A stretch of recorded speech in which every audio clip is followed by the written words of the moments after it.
Yes, indeed, we're getting a lot of use out of that drone. I was kind of surprised we had it laying around here for a year. In fact, the last time we used it was a year ago, Colorado Springs, seen right here. Back in February, when I went down for that weather conference in Denver, and it was at this hotel along Interstate 70 there. So that's a quick look at that. And I think that's Quebec Street going south. Lots of fun.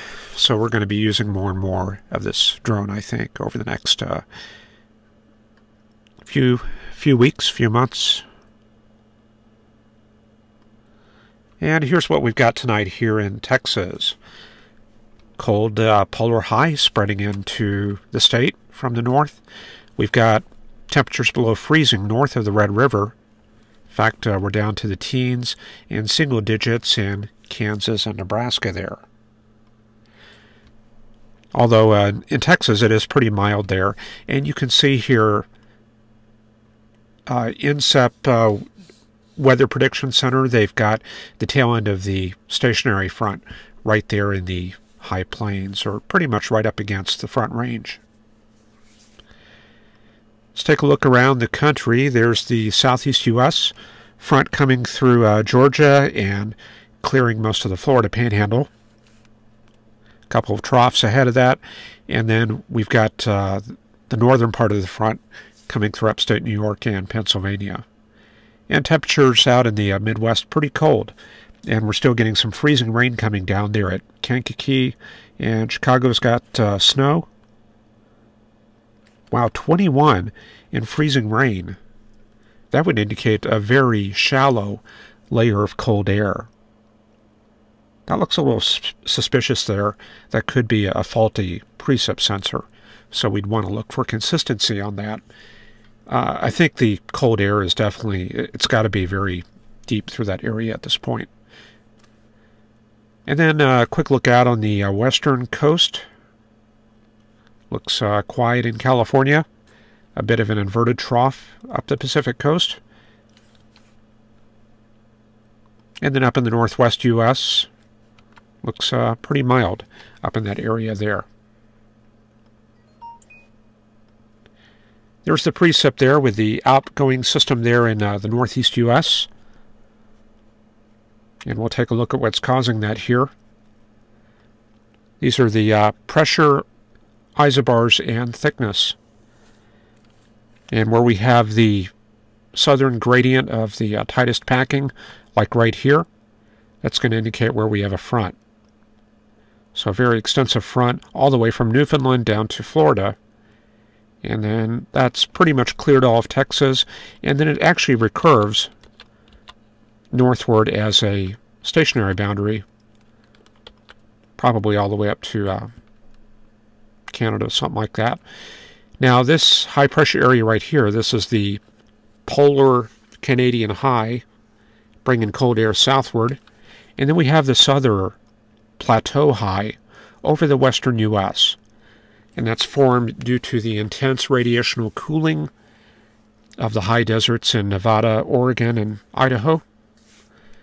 We get a lot of cooling there, and that tends to produce a lot of mild temperatures like in the 50s and 60s in the southwestern U.S. and Mojave Desert. Pacific looks kind of quiet until you get out in the central Pacific, and then we do have a couple of systems lurking out that way. All right, let's check out the jet stream pattern. We'll go up to 300 millibars for this one. And we've got a large long wave trough across the central U.S. right here. Looks like the axis is pretty much on about 95 west. And then looks like a big long wave ridge right there off in the Pacific, and another one out in the Atlantic. So we've got kind of a split flow pattern. There's the southern stream, and then we've got the northern stream way up there.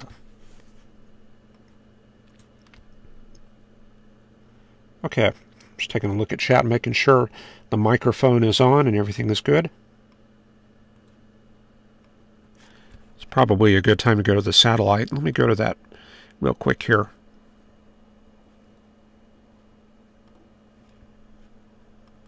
I guess we'll take a look at the IR.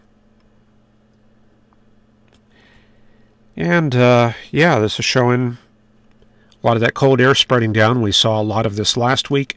The green and yellow colors with very little motion. That's indicating where we have a very cold surface there in the Dakotas and Minnesota. And then where we have a more granular area of cold with movement, that's going to indicate clouds. So there's our outgoing baroclinic system over the northeast U.S. Looks like a little wave coming in behind. Probably a major shortwave coming through Kansas. So we'll check for that on the charts there. Okay, we've got an electric dog and the S. Kinney chasing bogs. Suim in Indiana reporting sleet and snow today. Gusty and blowing Arctic winds bearing down. Got Justin Pulliam here. S. Kinney reporting snow likely on Thursday the 18th in Medford. Adam Davis commenting on the massive pressure gradient. Justin Pulliam says, I got a drone. Yeah, this is a drone that we have. It's been sitting around for an entire year and finally put it to service here. Megan John reporting -9, cold returning. Fun with Tech saying good evening. Mr. Manlet, Arctic air mass in northern Illinois, highs only in the 20s. And SPC noting a marginal risk on the East Coast. Got Burl H here, Kathy Campbell-Wallace, and very good. S. Kinney reporting a little buffering earlier. So we'll check out the moisture. This is the water vapor imagery. Looks kind of dry out there in the Gulf, surprisingly. Let me check the infrared. Yeah, it appears to be pretty dry out there. Just a little bit of stratocumulus associated with that cold air spilling out over the warmer waters. So for any moisture, we got to go way out to the Pacific, and we do have a pretty good plume of moisture. And this is interesting. It's showing red colors. That may be due to a very low angle. So let me see if I can take this out into the western regions. I'm going to have to pick the Goes West satellite, and this will be coming up here. This is the raw data, and as you can see, it's just gray. So usually what I do is I select the WV2 enhancement scheme.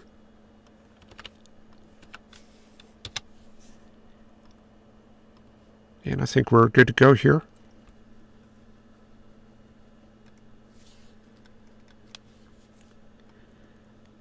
Okay, yeah, so some moisture pretty far out there right now, but it appears that is heading up towards British Columbia and Washington, and we could pick up also some of the subtropical stuff that's been coming up from the Hawaiian area. Way down there, there's Hawaii.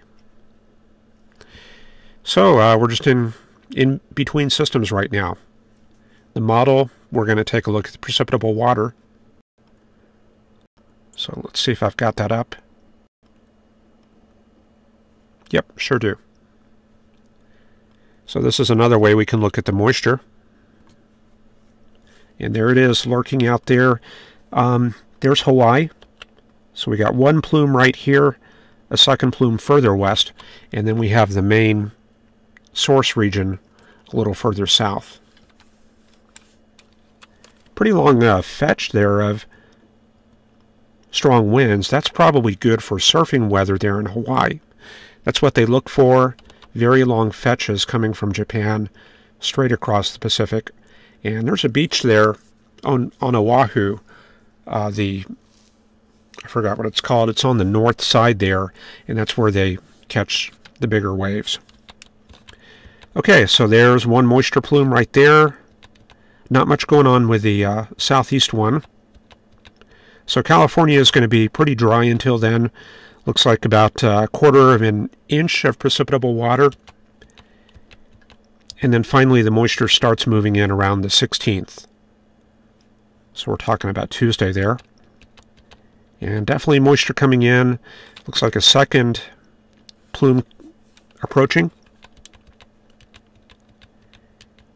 And that's going to be it for the Pacific. Maybe one more later on.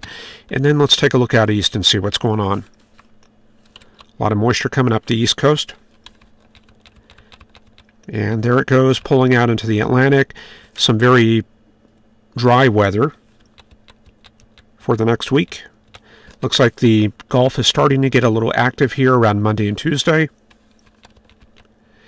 But we have another front coming south.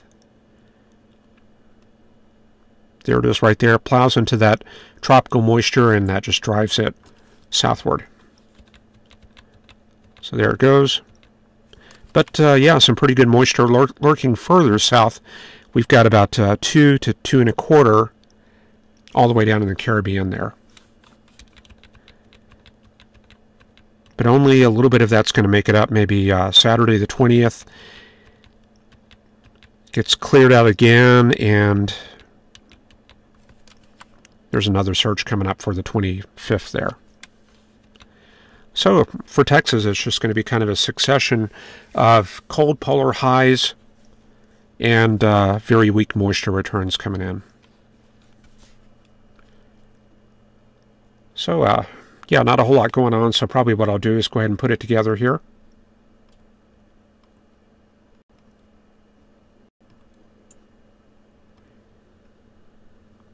All right, there we go. Big old 1046 millibar high pushing into the northern U.S. So plenty of cold air advection, and where you can put these boxes together, formed by thickness and isobars.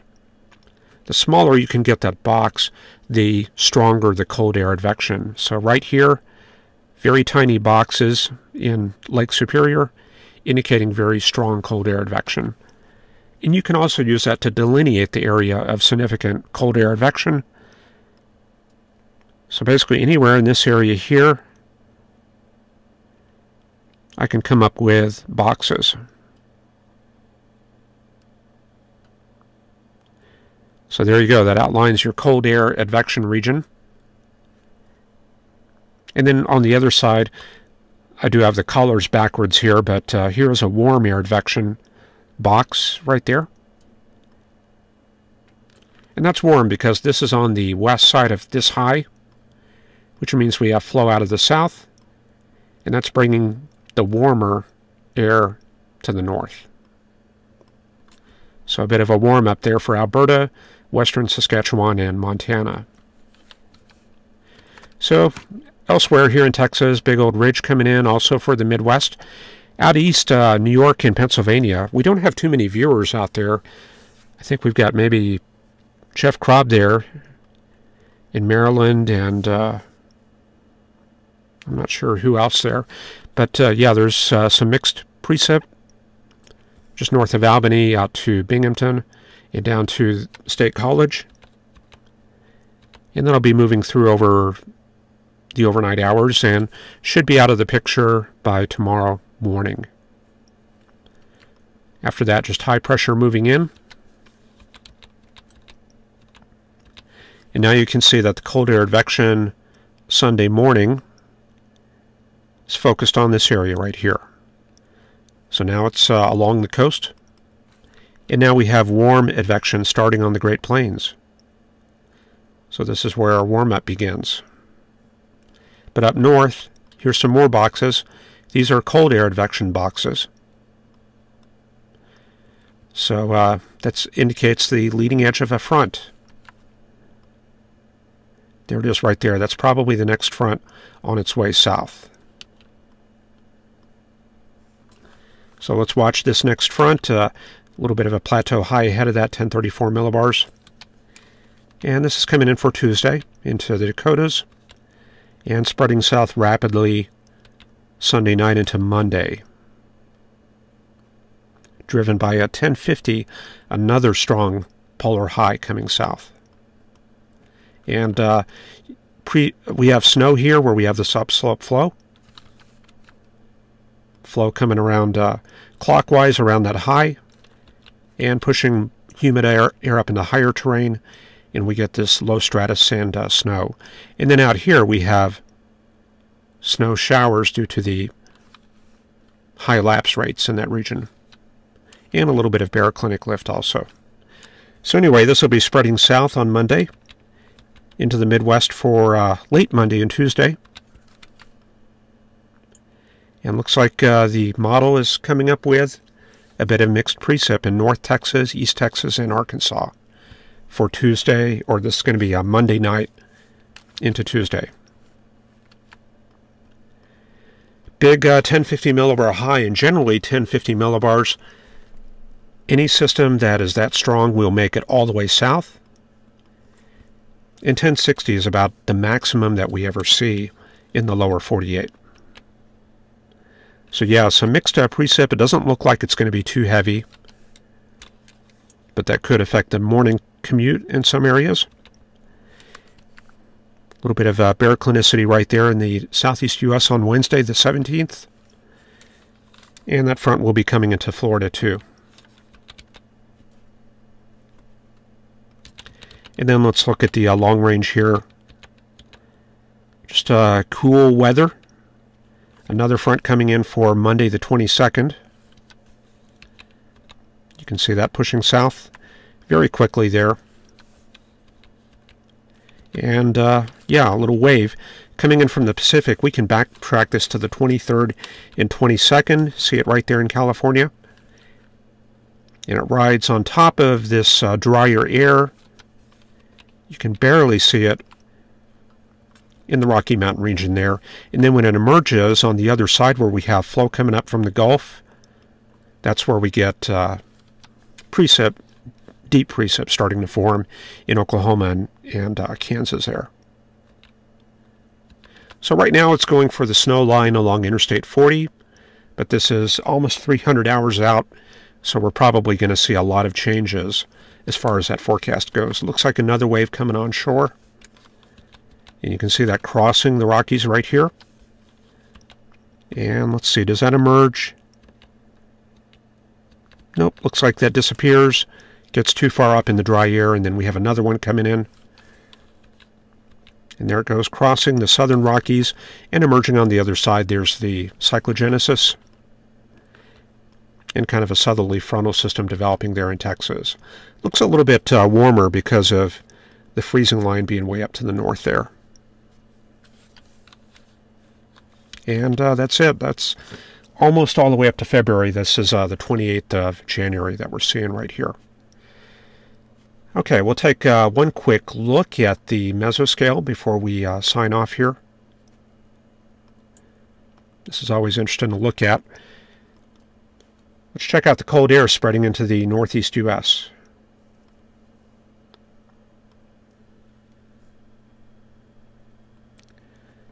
Okay, so there it is.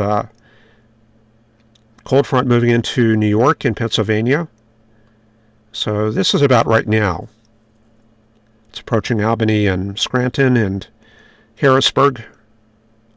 And you can see the bulk of the cold air is up in Ontario and Quebec. You can see temperatures below -10 in that region, and that's without wind chill. So some places in New York, they're going to get below zero once again. Looking at about -9 around Saranac Lake. About 0 in Albany, -6 at Syracuse, 1 at Rochester, and -9 up in Montreal. And we'll check out the southeast U.S.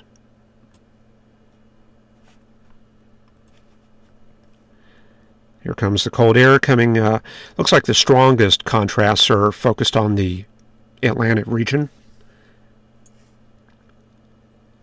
So let's see, how's this going to impact Atlanta? Looks like it's going to drop off to around 50 tomorrow. Actually, it's already coming down to 50 tonight, or 30. Sorry, I'm having trouble reading. Okay, 28 degrees for Atlanta tonight. And then for tomorrow, warming up to 35 there in Atlanta. Warming up to 69 in Miami and about 59 at Tampa.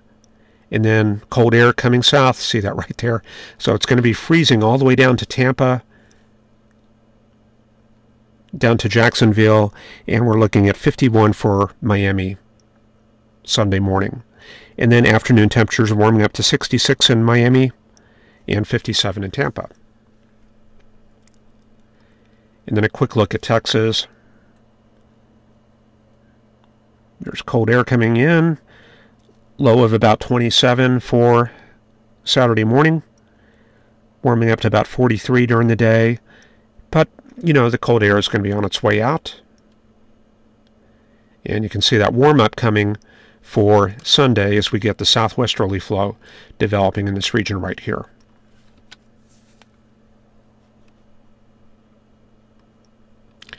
Okay, that's about all I got for tonight. Let me get our outgoing music. Forgot to get that queued up there.